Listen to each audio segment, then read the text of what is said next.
Action. Welcome to day 3, electromagnetism.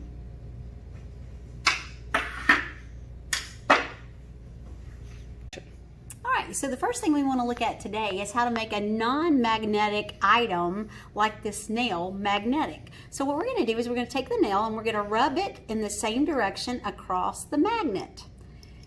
It takes a minute or two to do this, and how you test that it's magnetic or not is you try to pick up something that you know to be another magnetic object. There we go. Is it strong enough to pick up a second one? Not yet. How could we do that? Well, you could just add more.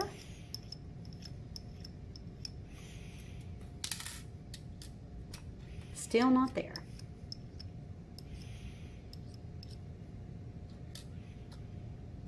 Well, we've lost it completely now. There we go. Still not strong enough. So what happens is the domains have lined up and they're now all going in the same direction in this object. And so the only thing we'd have to do to lose the magnetism is just drop it. When you drop it, it shakes up the domains and now it shouldn't pick it up. There we go. Okay, so what we've got here is a battery, and we've got these little alligator clips attached, and we're going to connect this wire so that it creates a circuit that goes through the wire and back into the battery. And so when we connect that together and put it next to a compass, we can observe that something's going on there. Now, without it connected, the wire has no effect on the compass needle. The compass needle's a magnet. So what do you think's happening when you connect this together? Obviously, a magnetic field is being produced. Now, if one wire will make it move, let's disconnect it. What would happen if I had, now you know why the wire is so long. What if I had a lot of coils? And I now put that next to there and connect it together, turn it off. Let's turn this way and on. You see how much stronger that magnetic field was? It's really making that needle jump a lot. Keep it connected there. It can really affect that a lot more. The more coils you have, the stronger the magnetic field. So does an electric current always create a magnetic field? Absolutely. Whenever it goes through a wire, it causes the electrons to move and a magnetic field is created. And by the way, this is kind of getting warm. We might need to disconnect that. Action. So the next thing we want to do is we want to look at how we can use electricity to create magnetism. So what we've got to do is produce what Mr. Holliday showed you is the wrapping of wires around something. And you want to have an iron core and you want to have the wire wrapped around it. And this is called a solenoid. Very good. So when we make this is a very important part. And the more times that we wrap it, the more strength that we have to our magnet.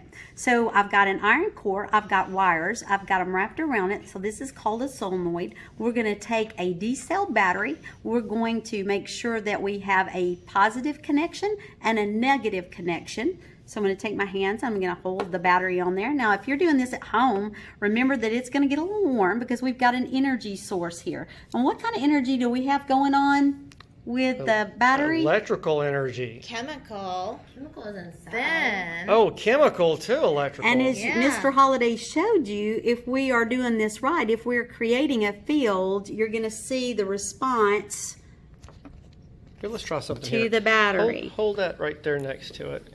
And now what happens if we flip this over? Yeah. So you have a north and a south pole? Because if it were just the nail by itself, you might be able to get one of the needles to pull towards it because a magnet is attracted to the iron in the nail. But in order to get a push and a pull, you have to have a magnetic field. So this has become a magnetic object because of the electricity flowing through it. So let's see if we've created a magnet by doing this with the battery, the solenoid, and our iron center here. And let's see if we can pick up something to see if it is magnetic. It's trying. And probably fell off my fingers. Give me just a second. Sorry about that. There we go. And let's see if we can get another one, depending on how much strength we've got here.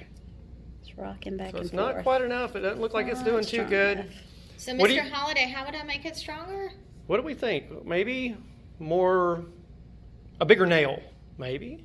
Well, that's a core. How about more wire wrapped around? Let's try.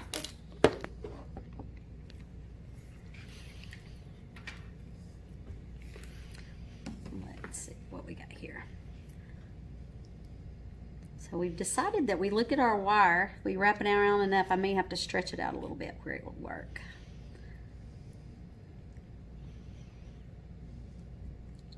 All right, here we go.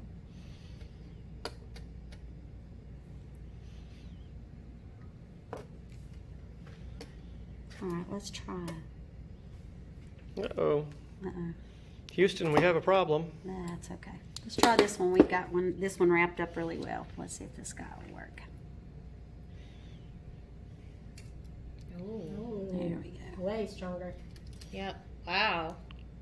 Yep, more wraps gives you more magnetic field. Can you think of another way we can make our magnet stronger?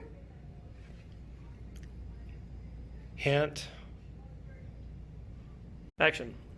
All right, so we've got a pencil here with coils around it. We've created what looks like a solenoid here, and we've got our batteries. Would this make an electromagnet? Why or why not? Go. All right, so I've got the pencil and the solenoid and the battery attached here, and let's see if it works. Will it pick up the paper clip? It's not picking up. Somebody want to explain why?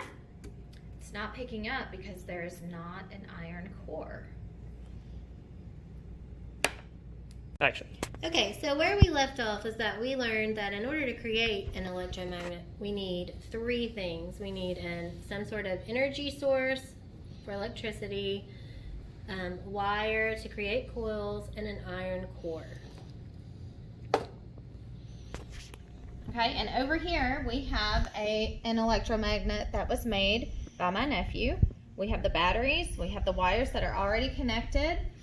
We have our iron core with the wire wrapped around it, but this time we've added a switch to it. So when I press the switch down, it will turn on the electromagnet, and it's not quite enough power to pick up, almost a third. But what's gonna happen when I release the power? Photosynthesis. Right, you cut the current, so there's no more magnetic field created, which is why the paper clips fall. So it was a temporary magnet because we had the battery giving us the energy, had the wire, we created that magnetic field, and when she lets go, that releases and it's no longer a magnet.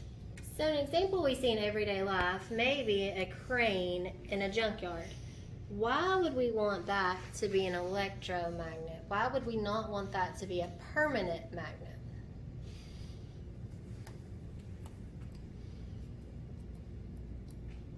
So when we made our electromagnet, we had this many coils and we had this size nail and we had a D-sized battery. But if we wanted to increase the strength of this, we said that we would make more coils around this nail, and that would give us a stronger magnetic force. But what if we changed the size of the core? What would we have to do to make it stronger, to make it work? Use a bigger battery. More coils. Could we do both? I think so.